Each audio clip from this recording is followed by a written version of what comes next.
صباح الخير. اوقات كتير بيبقى نفسنا ننوع في طعم الرز اللي بناكله. تعالوا بينا نجرب مع بعض الرز بالطريقة المكسيكي. طعم رهيب ومش مكلف خالص، واحلى حاجة فيه انه مغذي ويليق على اكلات كتير. ودي المقادير، خدوا منها سكرين شوت عشان تسهل عليكم. يلا بينا نشوف هنعمله ازاي.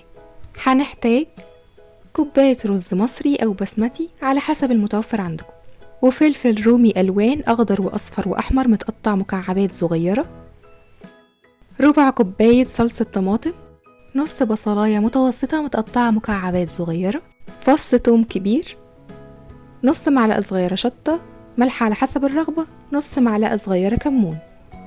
في الحلة حطيت زيت لحد ما سخن، وبعد كده حطيت فيه البصل. هقلب في البصل لحد ما يبقى لونه ذهبي فاتح شوية. أول ما يبقى باللون ده ويدبل شوية بحط عليه فص توم كبير. لو مش متوفر عندكم فص توم كبير ممكن تستخدموا 2 صغيرين مفروم ناعم، واقلبهم لحد ما يبقى لونهم اغمق شوية والتوم يبدأ يطلع ريحته ويبقى جميل. على قد ما هو سهل ووصفة بسيطة، بس بيتاكل اسرع من الوجبة الاساسية من طعمته.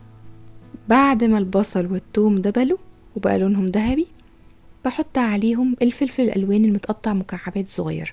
انا مستخدمة ربع فلفلاية من كل لون، ربع فلفلاية خضراء وصفرة وحمرا.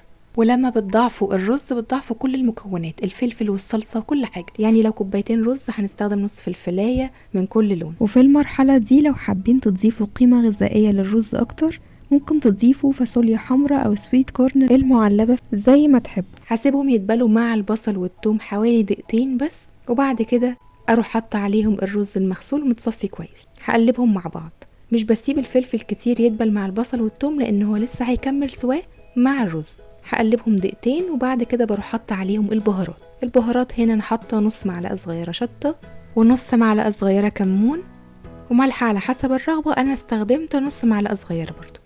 ونضيف عليهم صلصه الطماطم ربع كوبايه، ونضيف عليهم الميه السخنه عشان انا مستخدمه رز مصري، فبحط على قد كميه الرز ميه سخنه، يعني على كوبايه الرز كوبايه ميه سخنه. ولو رز بسمتي شوفوا النوع بتاعكم بياخد كمية مية قد ايه، يعني في انواع بتبقى كوباية الرز بتاخد كوباية ونص، فعلى حسب النوع اللي بتستخدمه. هقلب كل المكونات مع بعض واسيبها على نار عالية كأننا بنشرب رز عادي ونغطيه.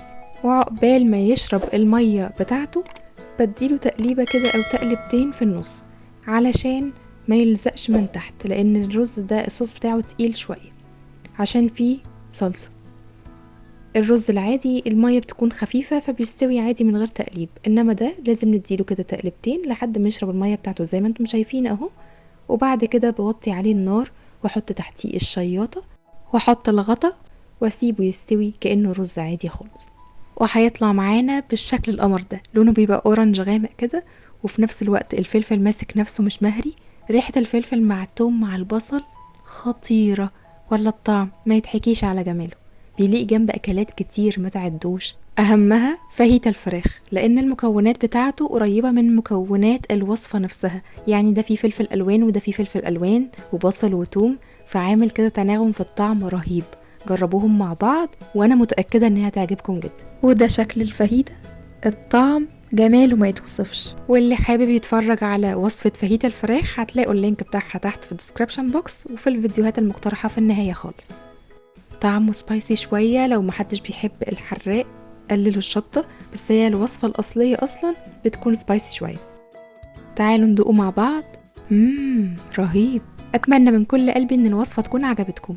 كنت معاكم نسمة الخياط، استنوني في فيديو جديد من وصفاتي، وما تنسوش اعملوا سبسكرايب للقناة وفعلوا الجرس عشان يوصل لكم كل جديد، ولايك وشير. باي باي.